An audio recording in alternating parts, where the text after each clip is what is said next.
What's up, gang? Kawaii50 here with another Fate Grand Order video, and spooky season is upon us.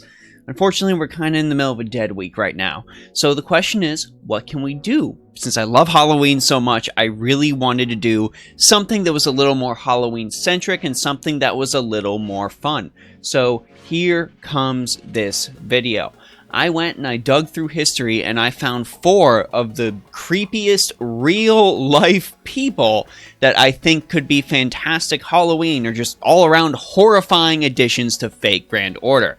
And if you're wondering, does Fate Grand Order actually have horrible people in it already?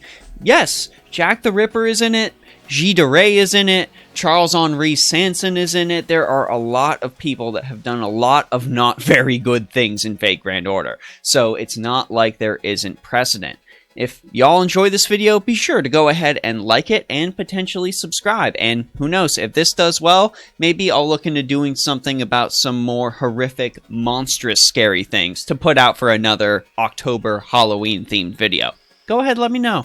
So in true Halloween fashion, I was thinking of starting this off with someone who actually had a real-life murder house. That is right. So let's go ahead and kick this off with a heavy hitter in the form of H.H. Holmes. H.H. Holmes, one of the U.S.'s most prolific American serial killers, had that man into Fate Grand Order with the popularized murder castle as his noble phantasm. For those of you who are uninitiated, H.H. Holmes was an American serial killer that was active between December 1981 and November 1894. Yes, 1891 to 1894. I'm not sure if I got that right. I probably did. Despite his confession of 27 murders while awaiting execution, he was only actually convicted and sentenced to death in 1. The building in question is his murder castle, which he owned in Chicago. The building had a crazy floor plan, including a vault, a crematorium, a trapdoor in the floor, and a quick-lime grave that was filled with bones. This man did not mess around. When you entered his murder castle, he made sure that you did not get out. A character so prolific, hell, maybe even Thomas Edison might have heard of this man, considering he has, what, every single US president past and future inside of him? One of those people probably heard about Holmes. But yes, Holmes, a truly terrifying individual. Now, this next person is a little more obscure, but no less dangerous than H.H. Holmes. You might not have heard of this man. This is Liu Peng Li, also known as the Prince of Zhidong. He was a 2nd century BC prince of the Han Dynasty, and he is one of the earliest recorded serial killers attested by historical sources. We really don't have a lot of specific information on him. He's just in Sima Qian's Records of the Grand Historian, but he would go out on marauding expeditions with tens of slaves or young men hiding from the law, murdering people and seizing their belongings for sheer sport. This man's body count exceeded 100. It is absolutely insane. And even at the end of all that, well, the emperor couldn't bear having his own nephew killed, so he was made a commoner and banished to another country, and his sovereignty was abolished. His land ended up getting reclaimed. But just think about that, adding the first serial killer ever into FGO as a character, that could be spicy. And since there's not a lot about him in the historical records, well, there's a lot that they could work with. And who knows, the reason I am probably showing this emperor right next to him is because I doubt that Liu Peng Li has done a lot that would make him worthy of the crown. There might be some stern words for him from this Chinese emperor. If you're looking for a truly awful and frightening historical figure to add to this game, why not consider the architect of the Spanish Inquisition himself, Tomas de Torquemada.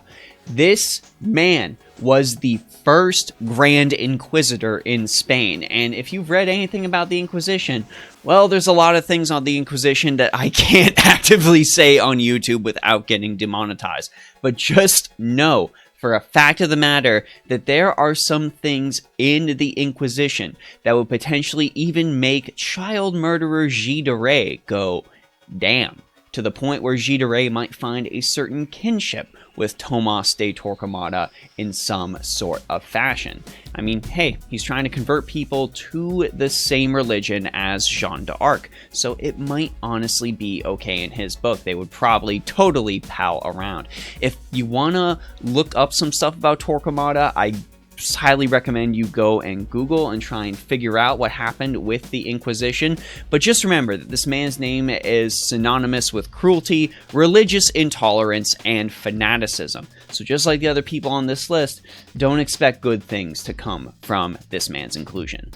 And this final figure is really controversial depending on the way you look at it. A figure that remains controversial to this day, but can definitely be put in a more horrifying light if one considers him the architect of the Great Terror in France. That, of course, is Maximilien Robespierre. And if Robespierre was included, you can be sure that Marie Antoinette, the Chevalier d'Eon, and, of course, Charles-Henri Sanson himself are going to have a lot to say about this man. Now, Robespierre, let's be honest, he actually did end up doing some good things, campaigning for universal manhood suffrage and the abolition of both celibacy for the clergy and slavery. Very, very good things. And he became an outspoken advocate for citizens without a political voice. So that all was very, very good. But unfortunately, he became a little obsessed with his ideals and became completely indifferent to the human costs of installing it, which ended up turning the French public and members of his own convention against him. And the terror ended when his allies were arrested and he was executed in the days after. Something to note, Robespierre was very, very fond of the guillotine. So potentially some mentions of the guillotine in Fate Grand Order. What do you think? Was Robespierre more of a hero or a villain? I'll leave that up to you to decide. And there we go, 4 horrifying figures that could potentially be added to the game in the future. I really tried to go with a couple of heavy hitters, as well as a couple lesser known characters, but whether or not you've heard of them, that's up to you and your own experiences. What horrifying historical figure would you like to see added to Fate Grand Order? Go ahead and let us know down in the comment section below. And if you'd like to see me do another one of these videos on, say, some more mythological entities or monstrous entities, go ahead and let me know about that as well. I am a big fan of cryptids, so maybe including a couple of them would be a fun little exercise. If you want to talk more about this topic or just FGO in general, my Discord server is of course always open, and I want to give a big thanks to the patrons on Patreon, the subscribers and followers on Twitch, and of course, you here on YouTube for watching my videos as well. I really appreciate all the continued support, and I hope this video was an interesting little departure from the normal Fate Grand Order content. Anyways, gang, this is Kawaii50. I hope you all have a phenomenal day, and I'll see you all in the next video.